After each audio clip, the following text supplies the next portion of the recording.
Quan Lloret encara no era una vila marinera, el seu paisatge era poblat de vinyes, conreus i masies. Can Creixell, Can Daura, Mas Romeu, Can Lloranes, Mas Mateu, Can Pansa, Can Sargues, Can Sota i tants altres topònims que marcaven la nostra geografia. Els parroquians d'aquells temps tenien en l'ermita de les Alegries el centre neuràlgic de la seva fe. A poc, amb més abundància de pesca i més seguretat contra els pirates, la vida a Lloret es va anar acostant al mar. A prop de la platja sorgí un nucli urbà, amb indústria surera, drassanes, i allí construïren una nova parròquia, l'actual temple de Sant Romà.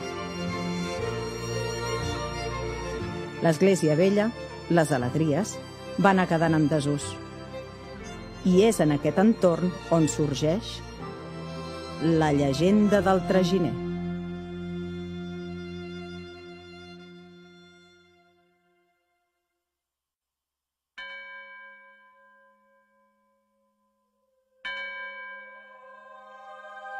Jo me dic Quirze Andreu, soc de la família de Cal Andreu, que tots hem sigut traginers des de fa moltes generacions. Era un dia de gener, era el dia 7 de gener. Llavors aquell dia jo havia portat 4 caixes de peix i m'havia passat tot el dia allà a Vidreres i quan tornava ja era tard. El dia era calm, però feia fred.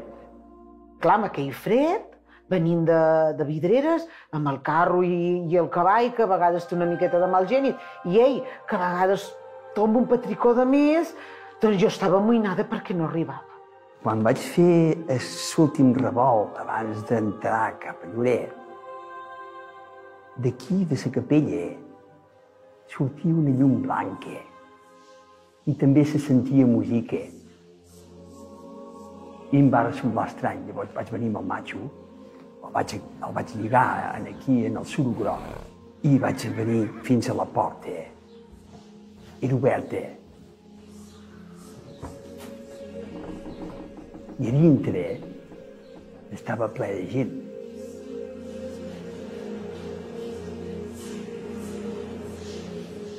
Però que eren gent de Lloret, perquè tothom ens coneixem. Vaig entrar i al veure que no coneixia ningú, hi havia un capellà que feia una missa que tampoc coneixia.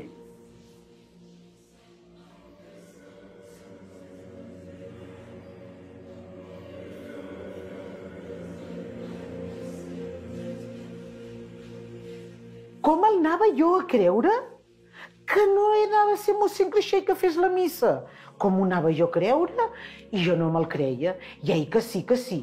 I si una cosa té en Andreu, és que mentider no és. Me vaig posar en un cantó i vaig escoltar la missa. Era una missa de difunts. Jo no l'havia sentida mai, aquesta missa. Poc que soc pas gaire de missa, però com que era una cosa tan extraordinària, me va semblar que m'havia de quedar per veure què passava. Hi havia un escolanet que va anar passant la bacina i la gent anava posant algunes monedes. I jo vaig posar també una moneda de 2 diners. Era un ambient molt agradable i se sentia molt de respecte.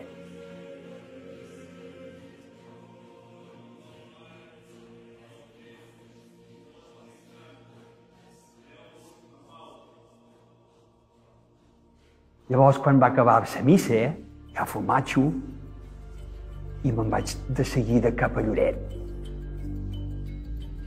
I de cop i volta arriba a casa fent un piló d'escarafalls.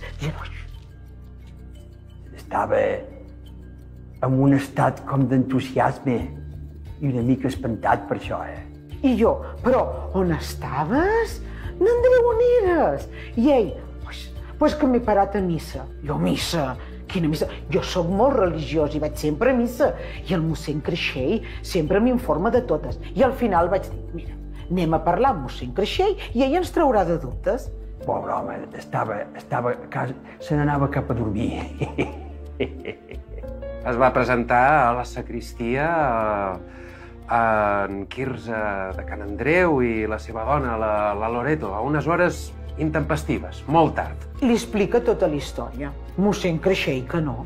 I li vaig dir, mira, Andreu, que a veure si t'has confós de parròquia, que no fos amb una altra, perquè és que en aquesta és impossible que ningú hi fos, perquè és que no tenim cap avís de res. Però el va veure, tan convençut, igual que el vaig veure jo, que va agafar i va dir, puja a mi.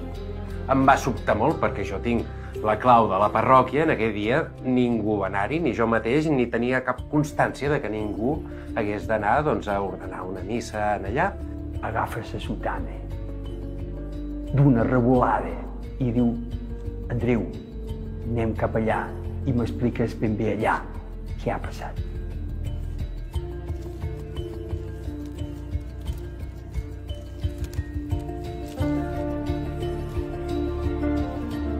Jo venia pensant tot el camí que això eren imaginacions d'en Quirze. I quan vam arribar aquí, vaig treure la clau, disposat a posar-la, i quan la vaig ficar, vam comprovar efectivament que la porta era tancada. Mossèn Creixell li diu, veus que això està tancat? I ja aquí, n'Andreu es va quedar així una mica dient, ostres, obrim, entrem. Aleshores van dir, un moment. Van començar a veure que des d'un dels ciris encara sortia una mica de fum i la cera encara estava tíbia. No pot ser. Tots tres ens acostem fins a l'altar. I allà a l'altar ens trobem amb la vecina. Hi havia la moneda de 2 diners que jo havia deixat. Per tant, ens vam començar a preguntar qui hauria hagut en aquesta missa que es va fer.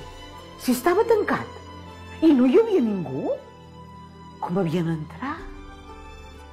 I al final ho vam entendre. La iglesia antiga de Lloret era aquí. En aquí es venien a enterrar els antics lloretencs. Les ànimes del cementiri, que això abans n'era la Sagrera, havien sortit a reclamar una missa. I havien sortit el mateix dia de la consagració de l'església, el 7 de gener. No els oblidem, els nostres avantpassats. Nosaltres venim d'allà. I bé sabeu tots que recordar només vol dir això, tornar a passar pel cor allò que estimem. I què millor que fer-los una missa de difunts cada any als nostres pioners lloretencs. El poble després va decidir que cada 7 de gener es fes un ofici en record de totes les ànimes dels antics lloretencs.